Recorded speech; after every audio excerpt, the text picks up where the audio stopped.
नमस्कार दोस्तों। तो आइए पिछले दिनों हम लोगों ने पढ़ा संधारित्रों का संयोजन, समांतर क्रम और श्रेणी क्रम। ठीक है, आइए हम लोग जो है कुछ और अध्ययन कर लेते हैं।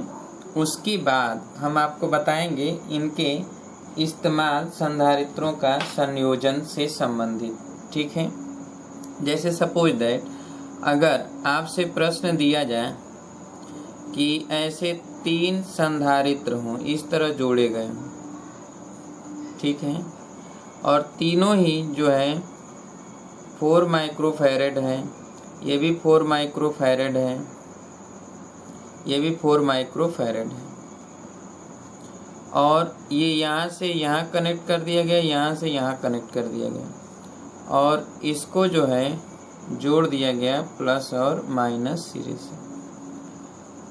पूछेगा कि ए व बी के बीच तुल्य धारिता ज्ञात कीजिए। ए व बी के बीच तुल्य धारिता ज्ञात कीजिए। तुल्य धारिता ज्ञात कीजिए। तुल्य धारिता ज्ञात कीजिए।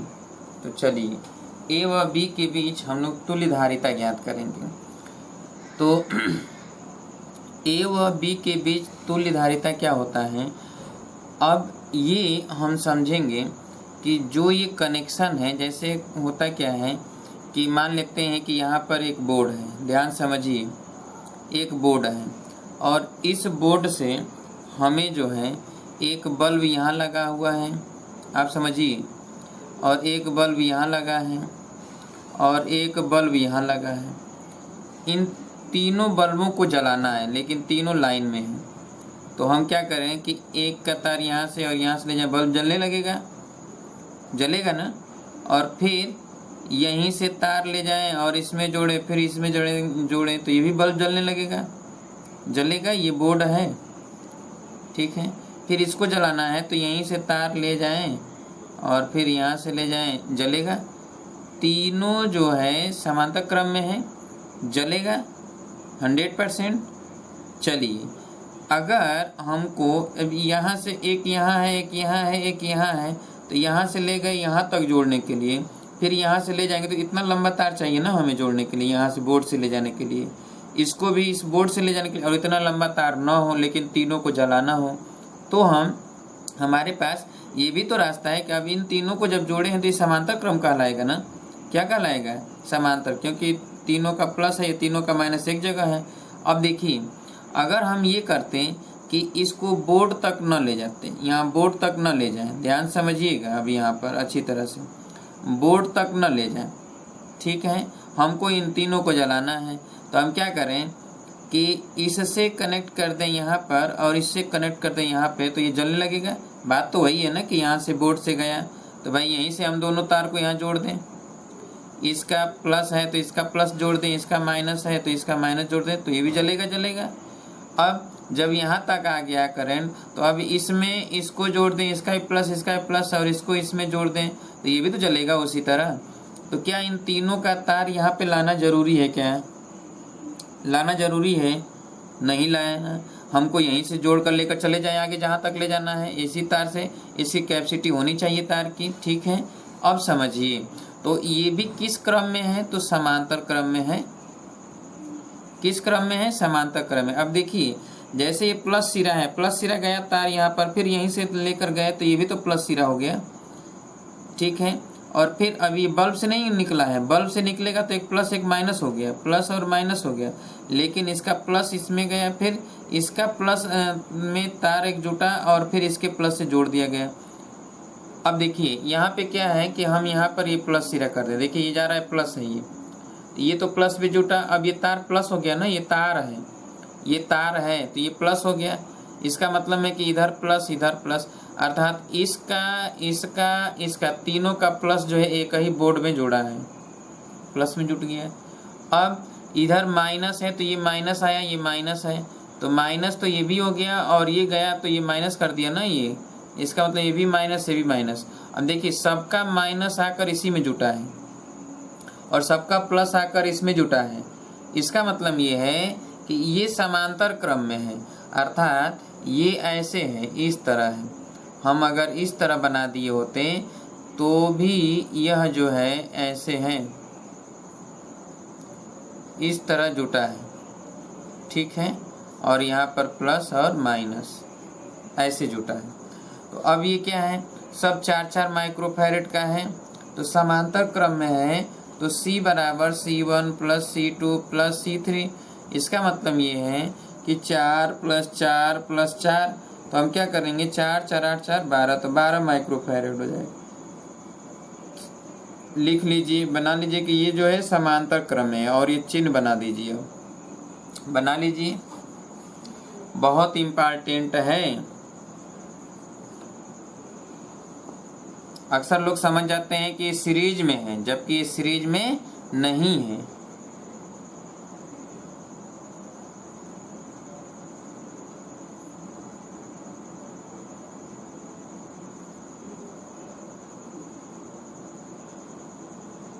हो गया, चलिए हटा दिया जाए। अब समझिए,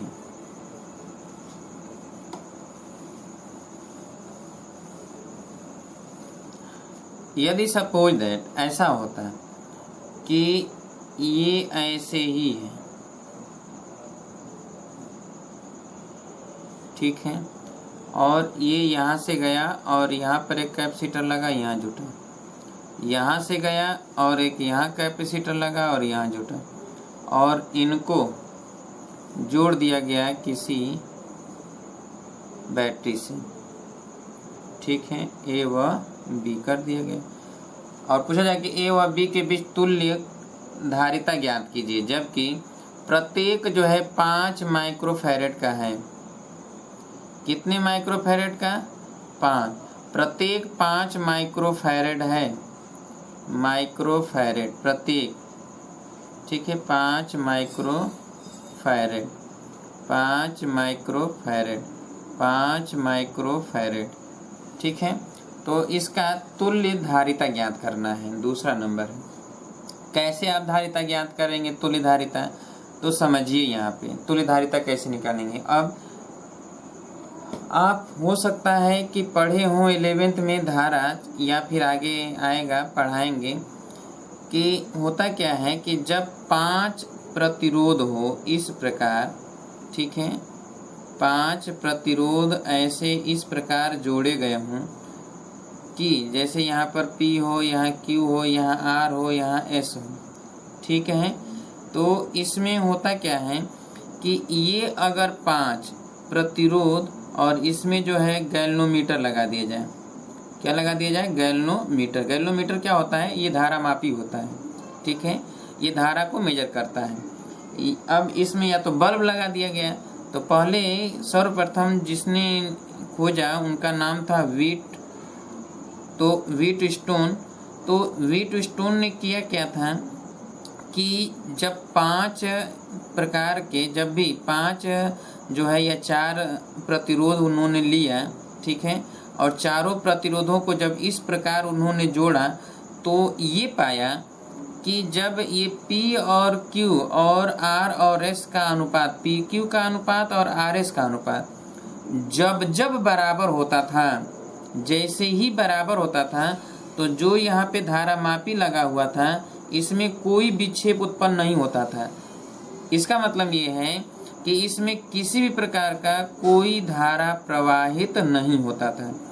कब, जब इन दोनों का अनुपात इन दोनों के अनुपात के बराबर होता था। तो ये 5वां बेकार का लगा होता था, वो 9 भी लगे रहे तो इस पूरे जो है जो सर्किट है उसमें कोई प्रभाव पड़ने वाला नहीं है। इसको व्हीटस्टोन ने सबसे पहले देखा था, इसीलिए इसको व्हीटस्टोन सेतु के नियम से जाना जाता है।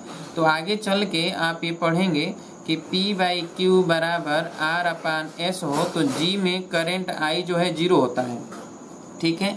अब यहाँ पर देखिए, जब यहाँ पे ये 0 हो गया, करंट इसमें फ्लो हो ही नहीं रहा है, तो ये तो लगा रहे चाहे न लगाएं, इसको कट कर दें, तो अब ये जो भी धारा इधर आएगा तो वो तो धारा सीधे इधर से निकल जाएगा ना। जब इसमें धारा कोई बह ही नहीं रहा है तो धारा इधर से इधर निकल जाएगा, और इसमें जो भी धारा आएगा वो इधर से निकल जाएगा, इसमें धारा नहीं जाएगा, तभी तो जीरो है।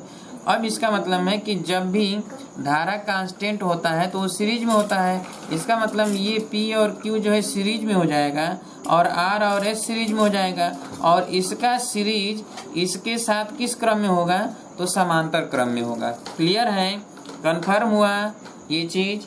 तो आइए अब हम देखेंगे कि यहाँ पर जब ये जोड़ा गया है, इसमें 5 लगा हुआ है, ध्यान से देखिए 5 लगा हुआ है, लगा है।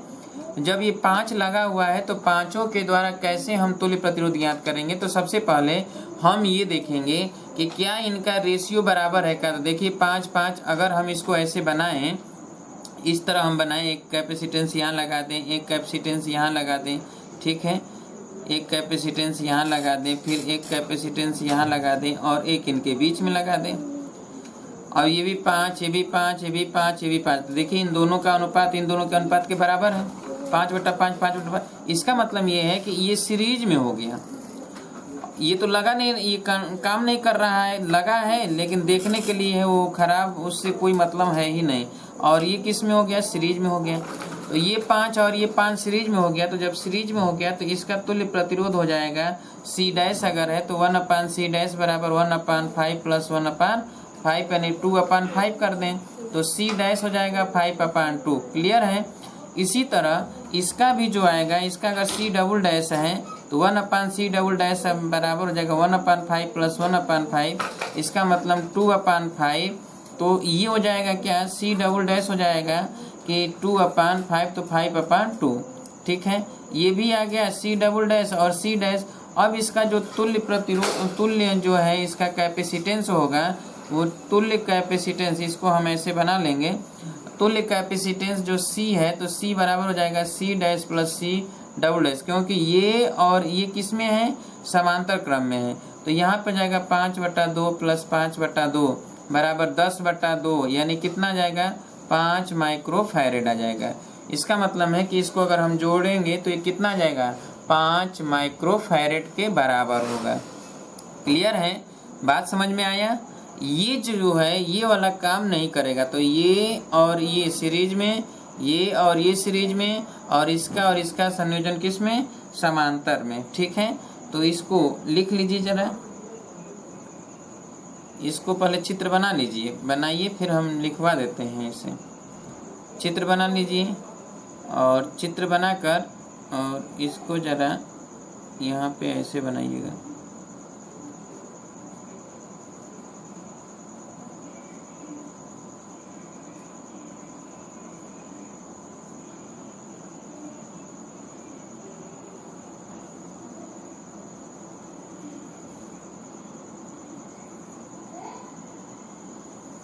ऐसे कर लीजिए।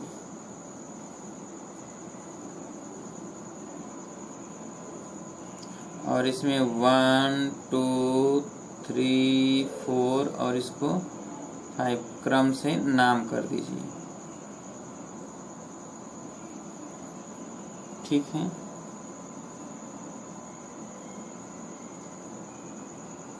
हो गया। इस चित्र को बनाने के बाद इसे बना लीजिए।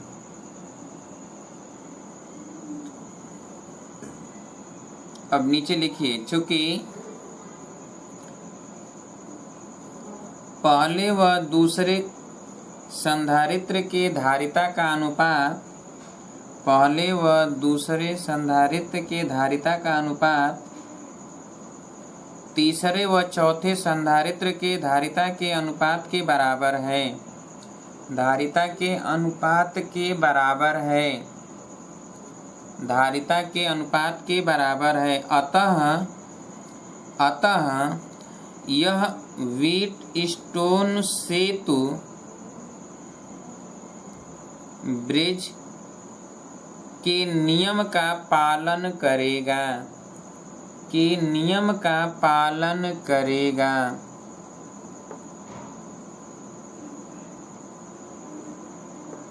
के नियम का पालन करेगा। अतः पहला व दूसरा संधारित्र श्रेणी क्रम में, श्रेणी क्रम में तथा तीसरा व चौथा संधारित्र भी श्रेणी क्रम में और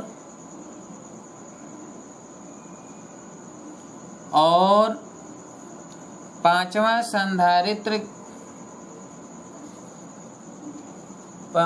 संधारित्र का कोई योगदान इस परिपथ में नहीं है। इसलिए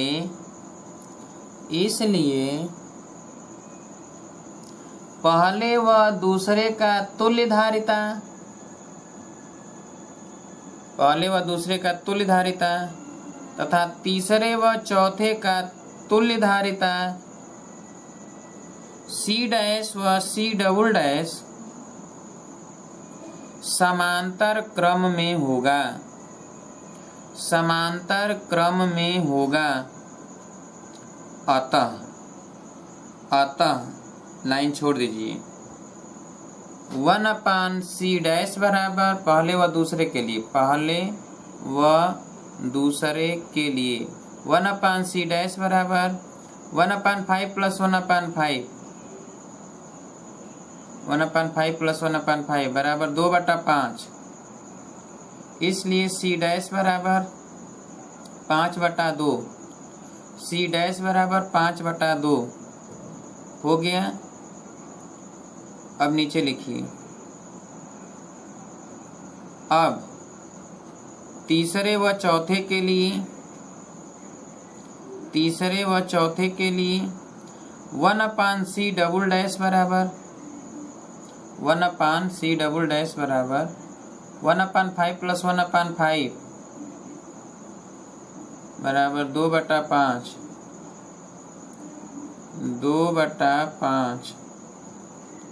अतः C" बराबर 5/2 इसलिए A व B के बीच तुल्य धारिता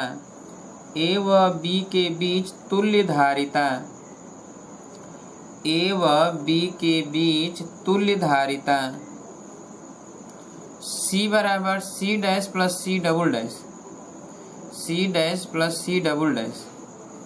बराबर के नीचे बराबर 5/2 प्लस 5/2 बराबर 5 माइक्रोफैरड बराबर 5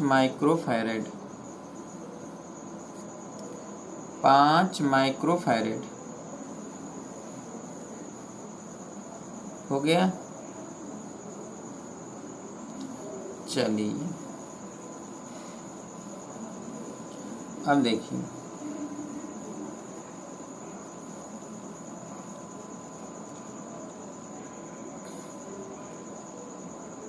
अगला नंबर एग्जाम्पल। यदि सपोज दैट ऐसा होता कि एक ये दिया गया है कैपेसिटी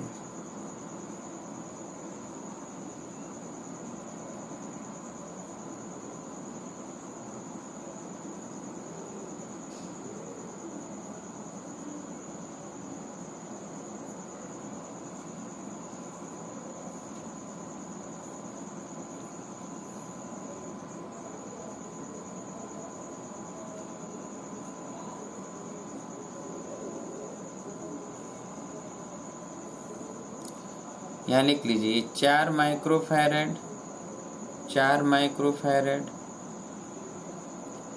यहाँ पर लिख लीजिए 6 माइक्रोफैरड, ये भी 6 माइक्रोफैरड, ये भी 6 माइक्रोफैरड। यहाँ पे लिख लीजिए 4 माइक्रोफैरड। यहाँ A लिख दीजिए, यहाँ B लिख दीजिए और लिखिए A व B के बीच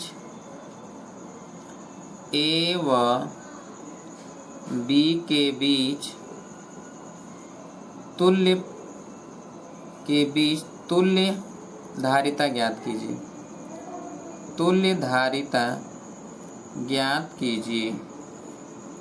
A व B के बीच तुल्य धारिता ज्ञात कीजिए। तो चलिए ये तो आसान है, कर लेंगे कि ये समांतर क्रम में है, फिर ये समांतर क्रम में है, ये समांतर, और तीनों किस क्रम में है? श्रेणी क्रम में है। तो हम पहले तीनों का अलग अलग, इसका तुल्य मान लेते हैं सी डैश है, इसका तुल्य मान लें सी डबल डैश है, इसका तुल्य मान लें सी ट्रिपल डैश है।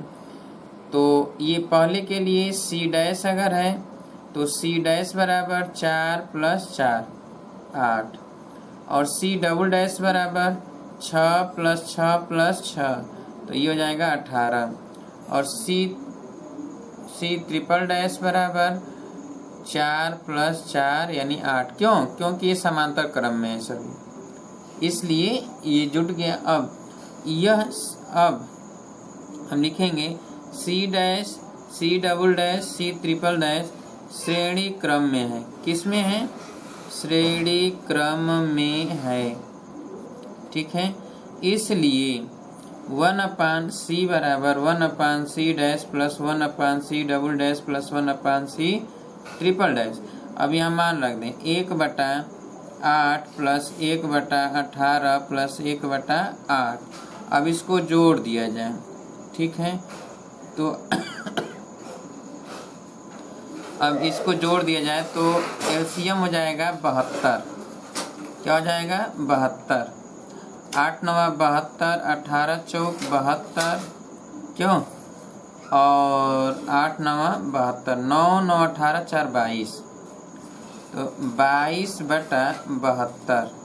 2 से कट जाएगा 11, और 2 से कटेगा ये 36, तो 1/c, तो c बराबर हो जाएगा 36/11 माइक्रोफैरड। तो सॉल्व कर लीजिए इसको।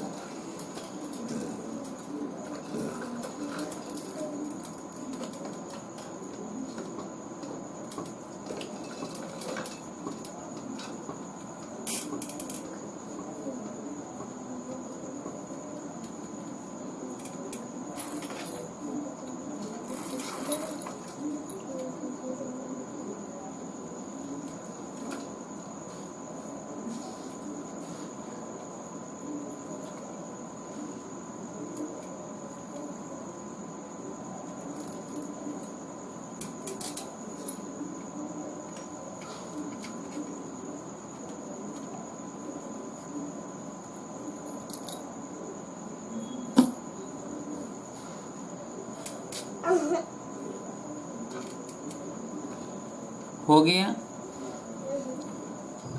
चलिए अब आइए आगे देखिए। एक और है, बहुत इम्पोर्टेंट है, उसको भी हम आप लोगों को बता देते हैं कैसे होता है। बाकी तो सब आसान होते हैं, जो भी आते हैं सब आसान ही रहता है, केवल समझना होता है कौन सीरीज में है कौन समांतर में है, उसके बाद आप सभी लोग लगा लेंगे। और अभी बताएंगे परावैद्युतांक अलग अलग हो तो संधारित्रों का संयोजन होता है, तो उस कंडीशन में अभी बताएंगे। फिलहाल एक ठे और है, इम्पोर्टेंट है, बहुत पूछा जाता है अक्सर कंपटीशन एग्जामों में, ज़्यादातर पूछा जाता है कि जब कोई क्यूब हो, क्यूब का मतलब समझ रहे हैं, घन हो, और घन के प्रत्येक कोर पर संधारित्र लगा दिए गए हैं। ठीक है, यानी ऐसे समझिए कि ये जो है घन है, ये घन है, ये क्या है? घन है ना, ये बोलिए। अब हर भुजा पर एक संधारित्र लगा दीजिए, प्रत्येक भुजा पर एक संधारित्र लगा दीजिए, प्रत्येक भुजा पर एक संधारित्र।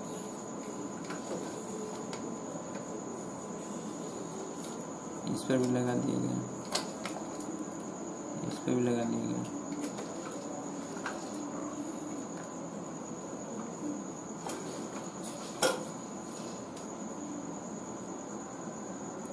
सब पे लगा दिया गया। ठीक है, कोई बचा तो है नहीं, यहाँ बचा है, इस पर भी लगा दीजिए। ठीक है, तो देखिए कितने कोर हैं, 1 2 3 4 5 6 7 8, 9, 10, 11, 12। अब इसके डायगोनल का मतलब है कि घन का डायगोनल अगर है तो ये ए है और यहाँ पर बी है, ये डायगोनल है। और इसके बीच आपसे पूछेगा कि तुल्य धारिता ज्ञात कीजिए, यानी इसको हम जोड़ दें, इसको जो है जोड़ दें यहाँ पर बैटरी से ऐसे, तो पूछेगा धारिता इसकी गणना कीजिए। ठीक है, तो अब इसकी धारिता का गणना करना है हमें। देखिए, अब इसको आपको समझना बहुत कठिन है, तो आप क्या करिएगा कि जैसे यहाँ पर है तो ये प्लस है ना, तो यहाँ से ये भी प्लस, ये भी प्लस, ये भी प्लस, और जितने भी जा रहे हैं यहाँ से 2 2 बन जा रहा है। फिर यहाँ से गया तो ये भी 2 बना, यहाँ से गया ये भी 2, 1 2 3 है। तो पहले 3 तो समांतर क्रम में है, तो 3 ठे समांतर क्रम में ऐसे कर दीजिए। ठीक है, 3 ऐसे समांतर क्रम में, और फिर जब आगे जाते हैं तो समांतर क्रम में तभी होगा जब ये तीनों जुट गए। अब क्या होता है कि यहाँ से हर एक में 2 2 निकल रहा है, तो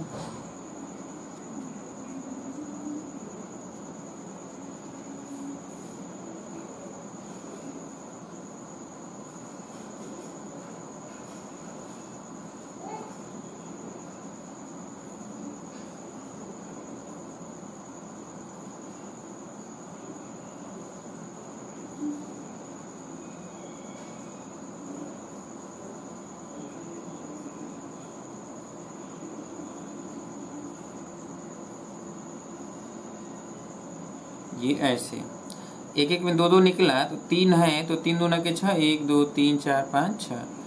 अब यहाँ पर भी जब इसमें आ रहा है तो 1 2 3, तो यहाँ पर भी 3 है।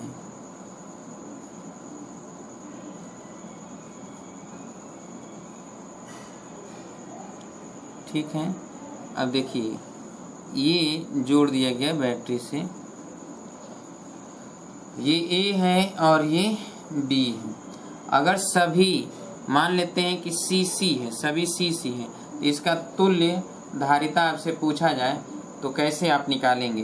तो तुल्य धारिता निकालना है, जबकि 12 सी इसमें लगे हुए थे। कितने लगे थे? 12। तो इसमें देखिए 1 2 3 4 5 6 7 8 9 10 11 12 हो गया। 12 धारिता इसमें कंप्लीट है।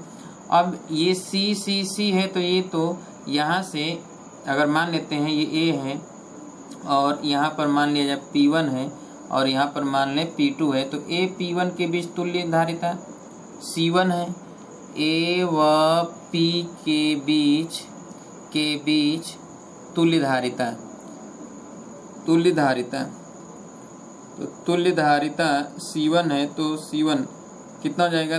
3C हो जाएगा, क्योंकि सब C है, तो समांतर क्रम में तो जुट गया 3C। ठीक है, P1 व P2 के बीच तुल्य धारिता, P1 व P2 के बीच तुल्य धारिता अगर C2 है, तो C2 बराबर 1 2 3 4 5 6, तो 6C हो जाएगा। ठीक है, ये समीकरण 2। और P2 व B के बीच तुल्य धारिता C3 है, तो C3 बराबर हो जाएगा 3C। ये हो गया तीसरा। ठीक है, अब ये तीनों जो है सीरीज में है। किस में है? सीरीज में। जब तीनों सीरीज में है तो इसका तुल्य A से B के बीच अगर तुल्य प्रतिरोध C होता, तो 1/C बराबर हम लिखेंगे, कैपिटल C लिख रहे हैं यहाँ पर, या जो आप समझिएगा, तो यहाँ पर हो जाएगा 1/3C प्लस 1/6C और प्लस 1/3C। अब इन तीनों का जो कॉमन होगा, ठीक है, एलसीएम होगा इन तीनों का, वो तो 6 होगा ना। क्या होगा? 6C। तो हम यहाँ पर लिख दें क्या, यहाँ पे, तो 6C हो गया। तो ये हो जाएगा कितना? 3 दूना के 6 और 6 भी कम 6, 3 दूना के 6, तो 2 1 3 3 2 5, तो ये 5/6C हो गया, 1/C। ठीक है, तो C बराबर कितना हो जाएगा? दिस इम्प्लाइज C बराबर हो जाएगा 6 C/5 यानी 6/5 गुना हो जाएगा। कितना हो गया? तो 6/5 गुना। तो इसे लिख लीजिए जरा, इसको लिखिए, यहाँ के बाद जो है यहाँ से लिखिए, इसको लिखिए। यदि किसी घन के प्रत्येक कोर पर, यदि किसी घन के प्रत्येक कोर पर समान धारिता के 12 समान धारिता के एक संधारित्र लगे हों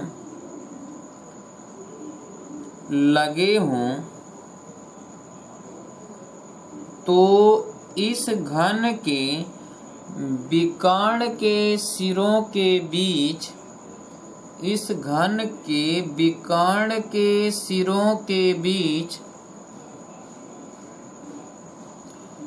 तुल्य धारिता की गणना कीजिए। तुल्य धारिता की गणना कीजिए। तुल्य धारिता की गणना कीजिए। तुल्य धारिता की गणना कीजिए।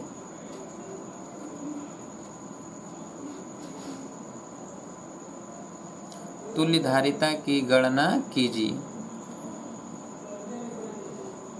गणना के लिए लिखिए, कीजिए नहीं, गणना के लिए। तो अब ये चित्र बना लीजिए। ये चित्र बनाइए।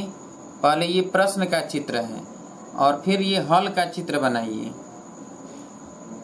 ठीक है, तो A P1 P2 B, पहले ये बनाइए प्रश्न का चित्र, ये इसको बनाइए।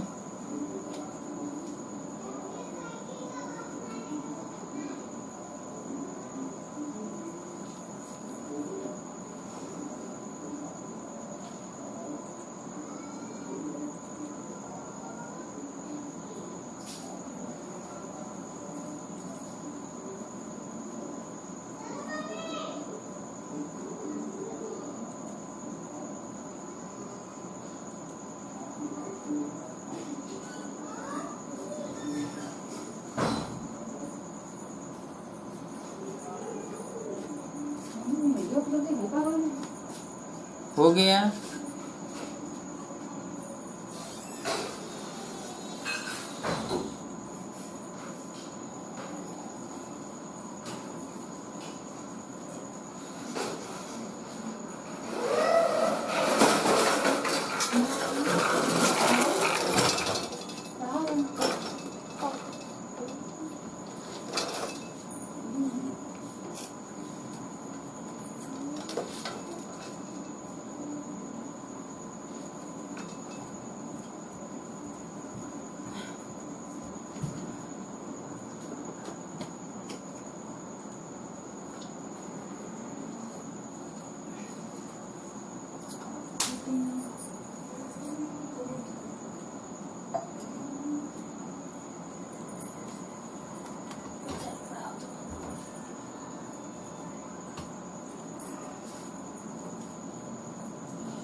हमको यहाँ हमेशा चप्पल पहने तो हम डाले ना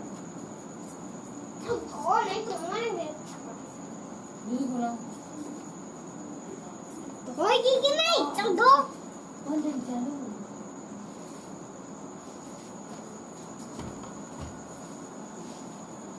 हो गया। ये लिख लीजिए। A व P1 के बीच तुल्य धारिता C1 बराबर 3C, P1 व P2 के बीच तुल्य धारिता C2 बराबर 6C, P2 व B के बीच तुल्य धारिता C3 बराबर 3C। यहाँ तक हो गया। तब लिखिए A व B के बीच तुल्य धारिता, A व B के बीच तुल्य धारिता C हो तो 1/C बराबर 1/3C plus 1/6C plus 1/3C।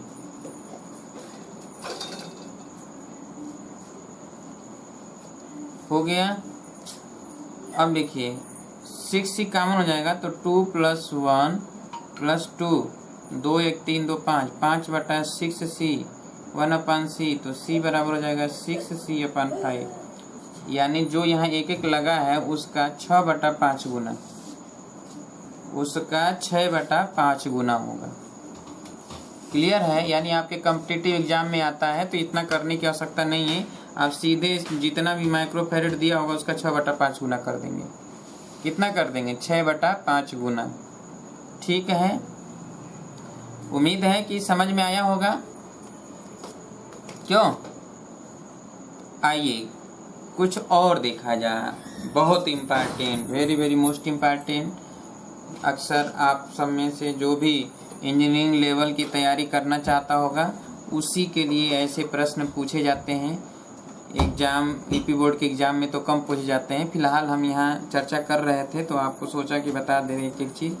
कुछ और चीज़ें हैं, हमने कहा परावैद्युतांक के द्वारा, जरा आप समझिए कि यदि ऐसा होता, ठीक है, कि जैसा कि हमने बताया कि दो ऐसे प्लेट हैं और इसके बीच में अगर ये परावैद्युतांक भर दिया गया है सीधा सीधा, तो आपको बता दिया गया है कि किस तरह निकलता है। लेकिन ऐसे सीधा सीधा न भर दिया गया, अगर ये भी बताया गया कि अलग अलग, इसमें K1 हो इसमें K2 हो, तो भी बता दिया गया कैसे होगा।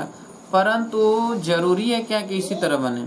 अगर हम ये कहें कि ये इस तरह है, ऐसे समझिए बात को, यहाँ पर प्लस सिरा है और ये है माइनस सिरा, ये प्लस है, और क्या है कि इसमें जो है इसमें अलग है K1 परावैद्युतांक और इसमें जो है अलग है,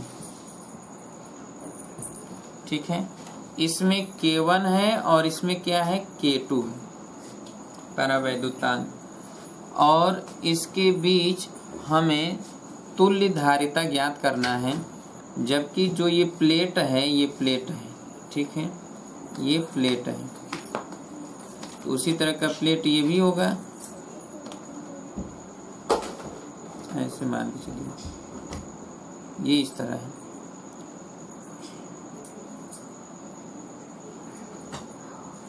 तो यहाँ तक भर दिया जाए, ये यहाँ तक है, तो समझिए कि अगर ये यहाँ से यहाँ तक है और इसे प्लस माइनस से जोड़ दिया गया, तो इसकी संधारित्र की धारिता हमें ज्ञात करना है। ठीक है, कैसे निकलेगा? तो देखिए, जो ये प्लेट है, ये प्लेट आयताकार है, ऐसे प्लेट है इस तरह का, ठीक है, इस तरह प्लेट है। प्लेट तो ऐसे ही होगा ना, प्लेट ऐसे सीधा है, आप इमेजिन करिए इस तरह का प्लेट इधर है और वैसे ही प्लेट इधर भी है इस तरह का, और ये जो है इस तरह है और यहाँ पर ऐसे हैं, ये प्लस है सिरा और ये क्या है माइनस सिरा है, और इनके बीच जो है ऐसे लिक्विड भर दिया गया है। तो इसका जो एरिया होगा, जो ये एरिया है, ये एरिया कुछ ना कुछ होगा। इसकी चौड़ाई मान लेते हैं b है और ये लंबाई मान लिया जाए यहाँ से यहाँ तक l है। ये क्या मान लिया गया l और चौड़ाई क्या मान लिया गया b। ध्यान समझिएगा अच्छी तरह से, ठीक है। उसी तरह ये क्या है b है और ये क्या है l है। तो इसका जो क्षेत्रफल होगा a, वो तो l इंटू बी होगा ना, पर अभी हमको इसकी आवश्यकता है नहीं, ज़रूरत पड़ेगा तो हम ये रखेंगे, पर कैसे रखेंगे उसको हम अभी बताते हैं। तो यहाँ पर क्या करेंगे कि हमको एक इमेजिन करना है, तो यहाँ पर थोड़ा सा हम आपको बनाते हैं डायग्राम ऐसे समझने के लिए, इस तरह, ठीक है, ऐसे हम बना देते हैं। और ये l लंबाई है और b इसमें है, b नहीं दिख रहा है, ठीक है। अब यहाँ पर जब ये लिक्विड भरा हुआ है तो एक छोटा सा, बहुत छोटा सा मान लेते हैं कि इतनी लंबाई का, केवल इतनी लंबाई ले लें, बहुत छोटा, तो ये छोटा सा अगर लेंगे ऐसे dx, ठीक है, तो ये एक कैपेसिटर होगा ना जिसमें दो बना होगा, एक इधर K1 है तो इधर क्या है K2 है। तो बहुत जब छोटा दूरी लेंगे, बहुत छोटा लेंगे, तो जो ऐसे दूरी दिख रहा है ये ऐसे नहीं होगा बल्कि सीधा दिखेगा ना, ऐसे दिखेगा, इस तरह का ऐसे ही दिखेगा ना। तो ये और ये हो गया तो ये छोटा हो गया, तो ये dx हो गया ना, इनके बीच की दूरी क्या हो गया dx हो गया। ध्यान समझिए, अब ये dx है और ये जो है ये इनके बीच की दूरी ये जो है आपका ये जो दूरी है ये इनके बीच की दूरी क्या है d है। इनके बीच की दूरी क्या है ये d। और ये जो छोटी सी लंबाई है उसको हमने मान लिया कि dx, जबकि ये पूरा लंबाई यहाँ से यहाँ तक क्या है l। पूरा लंबाई क्या है l। अब जरा आप समझिए यहाँ पे अच्छी तरह से, ठीक है। अगर सपोज दैट ये मान लिया गया कि यह दूरी जो है जो ये सूक्ष्म लंबाई जो हमने माना है ये यहाँ से x दूरी पर है। कहाँ से है, ध्यान से जरा समझिएगा, थोड़ा समझने योग्य चीज़ें हैं। यहाँ से इधर ये दूरी x है यहाँ से यहाँ तक। तो अब देखिए इधर की जो दूरी होगी ये तो d माइनस एक्स हो जाएगा ना, बोलिए d माइनस एक्स। पर यहाँ पर ध्यान समझिएगा ये कोण हम मान लेते हैं कि ये थीटा है। तो जो ये लंबाई होगा ये लंबाई जो प्लेट की लंबाई होगा, तो देखिए अगर मान लेते हैं एक नाम ही रख देते हैं, सपोज दैट बहुत छोटा ये है ना, तो ये तो छोटा है तो समान ही होगा, यहाँ और यहाँ समान होगा। मान लेते हैं कि यहाँ पर P रख देते हैं और यहाँ पर Q रख देते हैं, तो ये PQ हो गया और ये हो गया क्या X हो गया। तो यह PQ अपान X कर दें तो tan थीटा हो जाएगा, क्यों, तो PQ अपान X करेंगे तो ये tan थीटा हो जाएगा। लंब बटा आधार तो tan थीटा हो जाएगा, यही होगा ना tan थीटा। तो PQ के स्थान पर हम क्या रखेंगे, PQ के स्थान पर X tan थीटा रखेंगे, यानी ये क्या रखेंगे X tan थीटा। अब जरा ध्यान से समझिएगा इस चीज़ को कि ये हो गया X tan थीटा, तो इधर तो आ गया ना कि X tan थीटा है, तो इधर की जो बचेगा दूरी, इधर वाला ऊपर वाला जो दूरी बचेगा वो क्या बचेगा, तो D में से घटा दें तो D minus x tan theta. इधर वाली दूरी जो हो जाएगा ये D minus x tan theta हो जाएगा। क्लियर है, कितना हो जाएगा D minus x tan theta. अब जरा ध्यान समझिएगा कि जो ये पूरी लंबाई L है, सॉरी तो यहाँ L माइनस एक्स होता, ये पूरी लंबाई L है, इधर x है तो इधर कितना हो जाएगा L माइनस एक्स, ठीक है। तो अब जरा हम समझेंगे यहाँ पर कि जो दिया गया है यहाँ पर PQ, ये PQ है ये, तो उतना ही ये भी होगा, ठीक है। और ये क्या है dx है, ये क्या है dx है। अब जरा हम समझेंगे कि ये और ये दोनों जो कैपेसिटर होंगे वो तो समांतर क्रम में है ना, किस क्रम में है, समांतर क्रम में। अब जरा ध्यान समझिए, समांतर क्रम में है तो दोनों को हम क्या करेंगे जो, या तो फिर हम ये देखें कि यह जो कैपेसिटर होगा, कैपेसिटर छोटा सा कैपेसिटर, उस कैपेसिटेंस की वैल्यू कुछ ना कुछ होगा। तो इस कैपेसिटेंस की वैल्यू अगर DC मान लेते हैं, क्या मान लेते हैं DC। चलिए देखिए अब DC ये छोटे पूरा इतनी यहाँ से लेकर यहाँ तक कैपेसिटर होगा तो बहुत छोटा है, तो ये ऐसे होगा ना, इस तरह है, तो इसमें दो भर दिया गया है, एक K1 और एक K2। जब K1 और K2 से पूरा भर देंगे, पूरा K होगा, तो आप जानते हैं ना कि क्या होता है कि एप्साइलन A अपान आप क्या लिखते हैं, K epsilon A upon D लिखते हैं ना, यही तो लिखेंगे। लेकिन अगर यहाँ पर जब ये पता हो कि K न हो बल्कि यहाँ पर K1 और K2 अलग अलग है, तो उसके लिए हमने बताया था कि K1 अपान जैसे D, तो यहाँ पर हम क्या लिखेंगे कि DC, पिछले दिनों इस चीज़ पर चर्चा किया गया था कि K1 अपान L1 ऐसे लिखा गया था ना, D माइनस T अपान K1 T अपान K2 ऐसे ही तो लिखा गया था, ऐसे लिखा गया था। जब K संधारित्र था तो हमने क्या लिखा था कि D माइनस T और प्लस T अपान K, यही तो लिखा गया था ना, T1 अपान K1 T2 अपान K2 ये लिखे थे। तो ये बताइए कि अगर T और D यानी ये T D के बराबर हो जाते हैं तो 0 हो गया, तो अब ये T1 अपान K1 T2 अपान K2 होगा, तो यही बचा है यहाँ पे।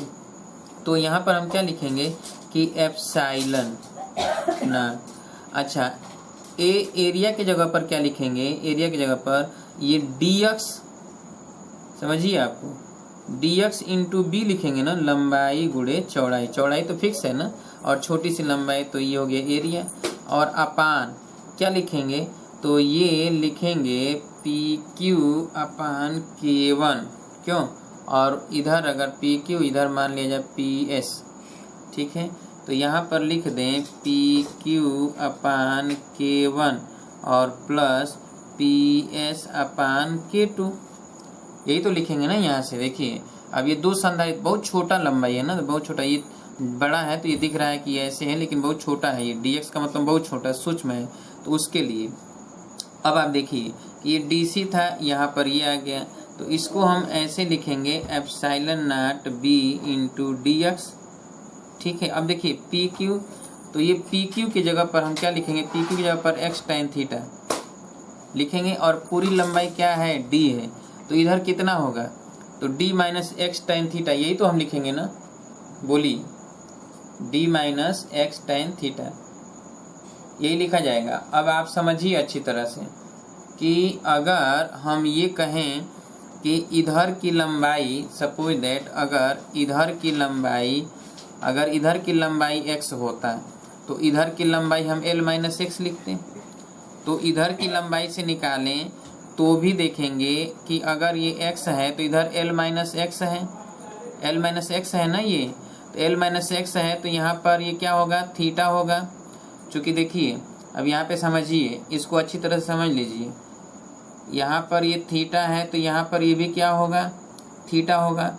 अब यहाँ पर अगर इस तरह की बात कर रहा है कि इधर से कहे कि x है, ध्यान समझिएगा, इधर से अगर कहता है कि यहाँ से यहाँ तक x है तो इधर l माइनस एक्स होगा कि नहीं होगा, चूँकि ये लंबाई यहाँ से यहाँ तक की लंबाई आपने l माना है और इधर आपने मान लिया कितना x, तो इधर की लंबाई क्या होगा, l माइनस एक्स होगा। तो जब l माइनस एक्स है तो ये यहाँ से यहाँ तक निकालना है तो l माइनस एक्स, ठीक है, और अपान ये करेंगे तभी तो आएगा, तो लंब बटा आधार। तो अब यहाँ पर हम इसको रखते हैं, क्या है यहाँ PS है, तो PS अगर रखेंगे तो PS की वैल्यू अगर आपने इधर का x माना, इधर का नहीं, तब तो PX की वैल्यू अगर हम रखें PS की, तो PS लंब हो जाएगा, अपान हो जाएगा नीचे आधार l माइनस एक्स, तो ये हो जाएगा tan थीटा। तो यहाँ पर l माइनस एक्स, तो यहाँ पर PS के जगह पर हम क्या लिखेंगे, PS के जगह पर लिखेंगे l minus x tan theta. अब देखिए यहाँ पे जो PS है, यहाँ l minus x tan theta लिखेंगे, तो PQ के जगह पर क्या लिखेंगे, d माइनस लिखेंगे, यही तो लिखेंगे ना। तो चलिए अब समझिए यहाँ पर अच्छी तरह से कि जैसे यहाँ से यहाँ तक, अब इसमें समझिए कि ये है S और ये है P, अब यहाँ से यहाँ तक है क्या, l minus x tan theta, यही है, और नीचे यहाँ से यहाँ तक कैसे निकालेंगे, जबकि यहाँ से यहाँ तक क्या है, d है। तो अब देखिए यहाँ से यहाँ तक निकाल, ये d है और ये ऊपर वाला l माइनस एक्स है, तो नीचे वाला जो होगा वो d minus l minus x tan theta होगा ना, क्यों, तो यही हो जाएगा P से लेकर कहाँ तक Q। तो जो ये PQ लिखा है उसके जगह पर ये लिखेंगे, और जो ये PS लिखा है उसके जगह पर l minus x tan theta लिखेंगे। चलिए अब यहाँ पर देखिए, यहाँ हम लिख रहे हैं, ठीक है, PQ की जगह पर लिखेंगे, PQ की जगह पर d माइनस, ठीक है, l माइनस एक्स ऐसे ब्रैकेट में tan थीटा और पूरे का बटा K1 और प्लस ये PS की जगह पर लिखेंगे क्या, l minus x tan theta upon K2। Clear, ये DC, ये हो गया सूक्ष्म संधारित्र है, सूक्ष्म संधारित्र। और ऐसे ही छोटे छोटे पार्ट में अगर बांट दें, बहुत छोटे छोटे पार्ट में ऐसे हैं, ठीक है, इसे छोटे छोटे पार्ट में बांटा जाए, छोटे छोटे पार्टों में कई पार्टों में बांट दें, ठीक है, और सबको जोड़ दें तो तुल्य निकल जाएगा ना। तो हम क्या करें कि छोटे छोटे पार्टों को बांट कर अगर जोड़ना है तो इसी का इंटीग्रेशन निकाल लेते हैं, ठीक है। तो 0 से लेकर L तक, 0 से लेकर कहाँ तक, L तक, क्योंकि पूरी लंबाई क्या है, L है, तो 0 से लेकर L तक हम निकाल लेते हैं। क्लियर है। अब हमें इंटीग्रेशन करना है, 0 से लेकर L तक का क्या करना है, इंटीग्रेशन। चलिए इंटीग्रेशन जरा समझिए यहाँ पे, ठीक है। जैसे मान लिया जाए कि आपको किसी भी चीज़ का इंटीग्रेशन ज्ञात करना है, तो 1/x अगर ऐसे लिखा होता है dx, तो इसका इंटीग्रेशन आप क्या लिखते हैं, log ऑफ x, इसका क्या लिखेंगे, log ऑफ x, ठीक है। अच्छा, अगर ये ऐसे लिखा होता कि integration 1/a plus x dx, ठीक है, तो इस a प्लस एक्स को t माना जाता है, कि a प्लस एक्स बराबर टी, ठीक है, तो dx बराबर dt। तो अब यहाँ पर लिखते हैं 1/t और ये dx की जगह पर dt लिख देते हैं, तो ये हो जाएगा log t और t के स्थान पर क्या माने हैं आपने a प्लस एक्स, तो इसको लिखेंगे log of a plus x, ठीक है। अगर सपोज दैट कुछ इसी तरह ऐसे वैल्यू होते हैं तो हमें मानना पड़ता है। तो आइए हमको इसका इंटीग्रेशन ज्ञात करना है, इसमें जितने कांस्टेंट है सबको बाहर कर देना है, ठीक है। तो चलिए यहाँ पर इंटीग्रेशन ज्ञात करना है तो हम इसमें बाहर करेंगे क्या, तो ये तो हम c लिख दे रहे हैं डायरेक्ट, ठीक है, और यहाँ पर एप्सिलॉन नॉट b बाहर कर दिए, ठीक है। और हमने क्या लिखा है इसमें ध्यान समझिए कि यहाँ पर लिख दे रहे हैं ये k1, यहाँ पर लिख दिया जाए एप्सिलॉन नॉट b और अपान k1 minus k2 tan theta, ऐसा समझिए। तो यहाँ पर 0 to l, यहाँ पर हो जाएगा k1 minus k2 tan theta और dx, ठीक है। और नीचे क्या है कि d minus l minus x tan theta upon k1 plus d, अच्छा यहाँ पर k2 यहाँ आ जाएगा, k2 यहाँ पर, ठीक है, और ये k1 k2 ऊपर लेके चले जा रहे हैं, इसको जोड़ दे रहे हैं k1 k2, और यहाँ पे हो जाएगा k1, तो यहाँ हो जाएगा l minus x tan theta, ठीक है। चलिए अब देखिए कि जब आप इसको p मानेंगे, इसको आप पूरा का पूरा p मानेंगे तो यही आएगा, ये आ जाएगा। जब इसको पूरा p मानेंगे, जैसे अभी कहा ना कि ऐसे था ना, यहाँ पे 1/a प्लस एक्स dx, ठीक है। अच्छा अगर यहाँ पे ऐसे होता कि एक्स स्क्वायर प्लस यहाँ पर हो जाता 3x, ठीक है। तो अब इसको अगर आपको निकालना है तो ऊपर अगर आप क्या करते कि यहाँ पे 2x प्लस 3 होता है ऐसे इंटीग्रेशन, तो इसको आप t मानते तो x स्क्वायर प्लस 3x बराबर t मानेंगे, तो इसका इंटीग्रेशन डिफरेंशिएट करेंगे तो 2x प्लस 3 और ये dx बराबर होता है dt। तो इसका मतलब इसको जब आप लिखेंगे तो ऐसे लिखेंगे कि इतना dx की जगह पर dt, यानी इस पूरे की जगह पर dt लिखेंगे और इसके जगह पर क्या लिख देंगे केवल t, तो dt अपन t हो गया ना, तो ये log t हो जाएगा और log t की जगह पर ये लिख देंगे x स्क्वायर प्लस 3x। तो वही काम आप यहाँ पर करेंगे क्या कि इसके जगह पर आप p मानेंगे, तो जब p मानेंगे तो ये पूरा dp आ जाएगा, ठीक है। तो dp आ गया तो 1/p, तो log p, क्लियर है। तो अब यहाँ पर हम समझेंगे कि ये c बराबर हो गया क्या, epsilon not b k1 k2 और यहाँ पे है k1 minus k2 tan theta, ठीक है, और ये हो जाएगा log, ठीक है, log, और ये पूरा का पूरा उसी में लिख दिया जाए, ठीक है। तो पूरा हम लिख देते हैं log लिख कर l माइनस एक्स, log लिख कर l माइनस एक्स, ठीक है, l minus x k2, l minus x ये ps बटा k2, तो ps बटा k2, तो l minus x upon k, तो यहाँ l minus x k1 tan theta और प्लस यहाँ k2 d minus l minus x tan theta, ठीक है, d माइनस और ब्रैकेट में l minus x tan theta है ये, ठीक है। अब यहाँ पर अगर हम इसमें tan थीटा के स्थान पर, जैसा कि आप सभी जान रहे हैं यहाँ पर कि अगर ये पूरा ले लेते यहाँ से यहाँ तक, तो ये थीटा है, तो ये पूरा का पूरा क्या है d है ना, तो tan थीटा के स्थान पर हम ये d लिखते और ये l लिखते तो d अपान l लिखते ना, tan थीटा के स्थान पर क्या लिखते d अपान l। तो जब tan थीटा के स्थान पे d/l रखेंगे तो यहाँ भी तो tan थीटा के स्थान पर d/l रखेंगे। तो epsilon not b k1 k2 और नीचे हो जाएगा k1 माइनस k2 और यहाँ पे d/l, तो d/l लिखेंगे तो ये d नीचे हो जाएगा, l ऊपर चला जाएगा। अच्छा, log जब इसमें रखेंगे d/l, ठीक है, तो जैसे ही यहाँ tan थीटा के स्थान पे d/l लिखेंगे और इसको जरा हम सॉल्व कर लेंगे tan थीटा का गुणा करके, तो इसमें हम देखेंगे कि k1/k2 log ऑफ आएगा k1/k2 k1/k2, ठीक है, क्योंकि ये तो हमने निकाल लिया और ये इंटीग्रेशन था और 0 to l था यहाँ पर, तो 0 to l भी तो रखना है ना हमें।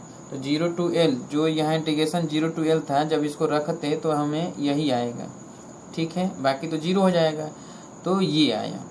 अब देखिए कि k1/k2 log of k1 l रखेंगे तो x की जगह पर l रखना पड़ेगा ना हमें, तो l माइनस l 0 हो जाएगा और जब 0 रखेंगे x की जगह पर तो l मिलेगा, तो वही इसीलिए कहा गया कि यहाँ पर क्या हो जाएगा k1/k2। जब ऐसे होता है कि मान लीजिए इंटीग्रेशन निकला ये 0 और l है तो पहले l लिखा है तो l फिर लिखेंगे 0, तो अगर ये log x है, ठीक है, और इस पर यहाँ 0 और l है तो l लिखेंगे यहाँ पर तो log l माइनस log 0, तो वही k1/k2 बचेगा इसको सॉल्व करने के बाद। तो इसका जो संधारित्र होता है वो ये होता है, ठीक है, कि epsilon not b into k1 k2 into l upon k1 minus k2 और इंटू d, ठीक है, और log यहाँ पर k1/k2 और जो l इंटू b है वही क्या हो जाएगा, क्षेत्रफल हो जाएगा। तो हम c के स्थान पर यहाँ पर लिख सकते हैं कि epsilon naught k1 k2 a upon k1 minus k2 और ये d और यहाँ पर लिखेंगे log, ठीक है, k1/k2, यही होता है। तो लिख लीजिए इसे, ये ज़रूरत है, इसकी ज़रूरत है, ये प्रोसेस होता है सॉल्व करने का। तो लिख लीजिए, एक एक चीज़ हमने बता दिया है, आप इसको लिखिए। ये k1 लिख लीजिए, जब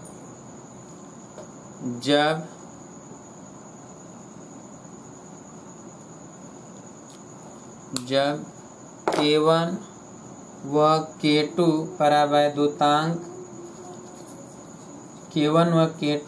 परावैद्युतांक को एक समांतर पट संधारित्र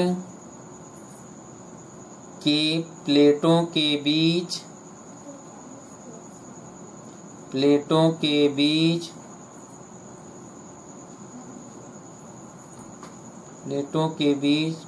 चित्र के अनुसार रखा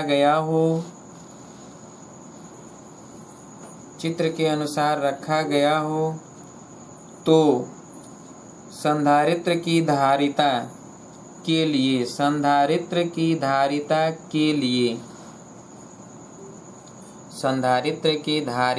के लिए लाइन छोड़िए और लिखिए, माना प्लेट की चौड़ाई b तथा लंबाई l है। प्लेट की चौड़ाई b तथा लंबाई l है,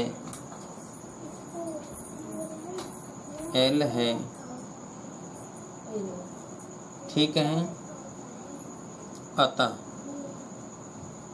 तथा लिखिए, तथा प्लेटों के बीच की दूरी d स्मॉल d है। प्लेटों के बीच की दूरी स्मॉल d है,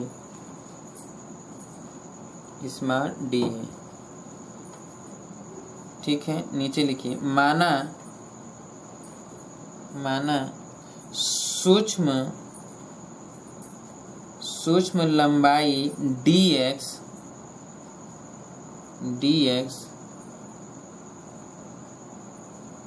के संधारित्र की धारिता dc है, तो चित्र के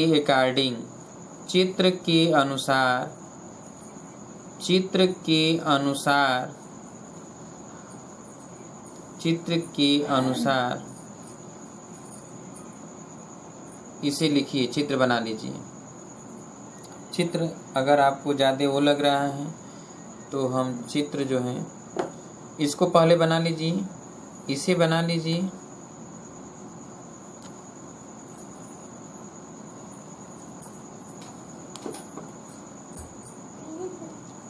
ये बन गया, इसे बनाइए,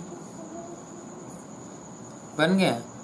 तब हम यहाँ बना दे रहे हैं, उसके अकॉर्डिंग बनाइए। ऐसे बनाइए इस तरह, ठीक है। और यहाँ पे ऐसे करिए, और ये सूक्ष्म लंबाई के लिए ये dx, ठीक है। और इधर कर दीजिए k1 इधर है और k2 इधर का है, ऊपर वाला, ठीक है। ये pq है और ये माना गया है s, ठीक। इनके बीच की दूरी है ये d, इतना बनाइए, हो गया।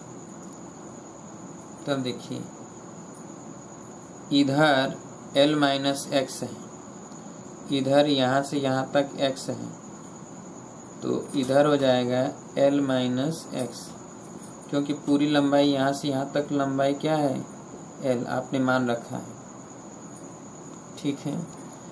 ये कोण बना लीजिए थीटा, तो ये भी कोण क्या हो जाएगा, थीटा, बन गया। ये P, ये Q और ये S।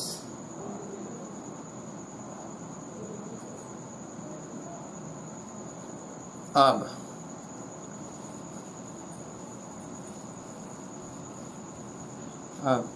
देखिए DC बराबर epsilon into dx into b अपान PQ अपान K1 प्लस PS अपान K2। PQ ये है, PS ये है, PQ अपान K1 और PS अपान K2 हो गया। अब ये 0 से L तक करिए इंटीग्रेशन बनाकर, DC 0 से L तक करिए और इस पर लगा दीजिए एप्साइलन b dx, और ये PQ की वैल्यू, तो PQ का मान आप निकाले थे उसी को रख दे रहे हैं यहाँ पर। PQ की value d minus L minus x टाइन थीटा अपान K1, ठीक है। L माइनस एक्स टाइन theta upon K1 plus L minus x टाइन थीटा अपान K2 हो गया। अब इसको लिखिए epsilon not b K1 K2 upon K1 minus K2 टाइन थीटा। K1 माइनस K2 टाइन थीटा से ऊपर नीचे गुणा कर दिया गया, तो ये बाहर हो गया और ये यहाँ आ गया, हो गया, लिख दिए। अब देखिए जब आप इसको सॉल्व करेंगे इसको, तो K1 K2 ऊपर आ जाएगा, तो अब यहाँ पे जो बचा है उसको हमने यहाँ लिख दिया है। यहाँ आप लिखिए,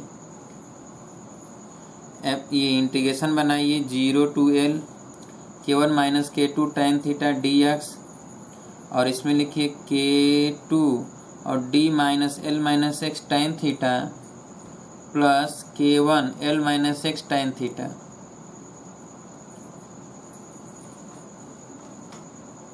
ठीक है, इतना आपने लिख लिया।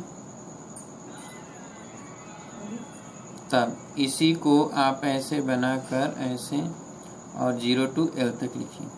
इसको लिखिए epsilon not b K1 K2 upon K1 minus K2 tan theta.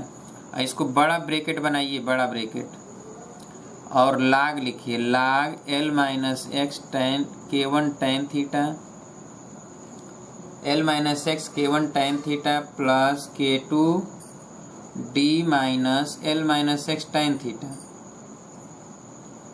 d minus L minus x tan theta 0 to L। तो पहले L रखेंगे, जहाँ जहाँ x है वहाँ पर L रखेंगे, तो ये 0 हो जाएगा, ये 0 हो जाएगा, ठीक है। और जहाँ जहाँ x है अब वहाँ 0 रख देंगे, तो यहाँ 0 तो यहाँ एल टाइन थीटा बचेगा, यहाँ भी एल टाइन थीटा बचेगा, x 0 हो जाएगा। ठीक है, अब टाइन थीटा के स्थान पर d अपान एल रख देंगे। टाइन थीटा के स्थान पर क्या रखेंगे, d upon L. 0 to l किया गया है, तो यहाँ पर d अपान एल टाइन थीटा के स्थान पे, तो ये डायरेक्ट आ जाएगा। तो लिख लीजिए डायरेक्ट c अपान c बराबर epsilon not b k1 k2 into L upon k1 minus k2, नीचे d टाइन थीटा की जगह पर d अपान एल, तो d नीचे रह जाएगा, l ऊपर चला जाएगा, और ये लाग आप k1 अपान k2 होगा। लाग आप k1 अपान k2 हो गया। अब देखिए L का B में गुणा करेंगे तो हमने बताया था ना कि जो ये प्लेट है, ये जो प्लेट है, प्लेट की लंबाई L चौड़ाई B, तो इसका क्षेत्रफल निकालेंगे तो लंबाई गुणे चौड़ाई, तो L into B, L into B की जगह पर A, तो लिख दीजिए FC बराबर epsilon naught K1 K2 into A upon K1 minus K2 into D, ये D लिखिएगा, K1 माइनस K2 ब्रैकेट में इंटू D, फिर इंटू लाग आप K1 अपान K2, लाग आप K1 अपान K2 हो गया। वेरी वेरी मोस्ट इम्पॉर्टेंट है, अगर आपको आगे कॉम्पिटिटिव का एग्ज़ाम देना है, चाहे नेवी एयरफोर्स का देना हो, NDA वगैरह CDS का देना हो, या फिर इंजीनियरिंग लेवल में अगर आपको हाथ आजमाना है, तो ये प्रश्न वेरी वेरी मोस्ट इम्पॉर्टेंट है। पहले के IIT वगैरह में बहुत पूछा गया है इससे प्रश्न, अगर ये पता होगा तभी आप कर पाएंगे, नहीं तो नहीं कर पाएंगे। अभी बहुत कुछ है, अभी हम आगे चलकर आप लोगों को बताएंगे कि जैसे ये प्लेट हो गया ये, ठीक है, यहाँ पर जो है इसमें अलग हम परावैद्युतांक भर दिए और इसमें दो अलग अलग भर दिए, ऐसे भर दिए, तब इनके बीच जो है ये प्लस सिरा हो गया और ये माइनस सिरा हो गया, तो इनका संधारित्र की धारिता बताइए। कितना अलग अलग पूछेगा, बहुत कुछ पूछता है इसमें, केवल एक ही नहीं पूछता है। इसका K1 होगा, इसका K2 होगा परावैद्युतांक, इसका परावैद्युतांक K3 हो जाएगा, तो कैसे निकालेंगे। तो अभी बहुत कुछ बताना बाकी है, हम धीरे धीरे प्रयास करेंगे कि एक एक चीज़ करके बता दें, पर आप जब पूरी तरह से कंसंट्रेट होकर अगर देखेंगे, एक एक चीज़ समझेंगे, तभी हो पाएगा, क्योंकि इसमें सारा कुछ की जानकारी होना आवश्यक है। ठीक है, प्रयास हम ये कर रहे हैं, हम इसलिए यहाँ पे पढ़ा दे रहे हैं, बता दे रहे हैं कि आगे चल के आप इंडिकेशन वगैरह पढ़ेंगे तो फिर अगर दोबारा इसको पढ़ेंगे तो अच्छी तरह से आपको आ जाएगा। क्योंकि यहाँ प्रॉब्लम केवल होगा मात्र तो इंटीग्रेशन के चलते होगा, और बाकी कोई चीज़ नहीं है कि जिसकी वजह से आपको समझ में नहीं आता है। जोड़ घटाना गुणा भाग सब आता है, इंटीग्रेशन में यही दिक्कत है, तो वो भी जब आप इंटीग्रेशन पढ़ लेंगे तो आपको आ जाएगा। जो लोग इंटीग्रेशन अच्छी तरह से पढ़ लिए हैं, जानते होंगे, वो पकड़ लेंगे तुरंत, वो लगा लेंगे, बाकी कुछ भी करने की आवश्यकता नहीं है। जो थीम है उसको हमने समझा दिया। ठीक है, तो कल हम मिलेंगे तो इसके बाद आगे चर्चा करेंगे। आप अपने दोस्तों यारों से बता दीजिए कि एक एक चीज़ अच्छे से अच्छे प्रश्न हम बता रहे हैं, कि ताकि जल्दी से जल्दी ज्वाइनिंग कर लें। तो कल मुलाकात होगी ठीक इसी समय, तब तक के लिए नमस्कार दोस्तों।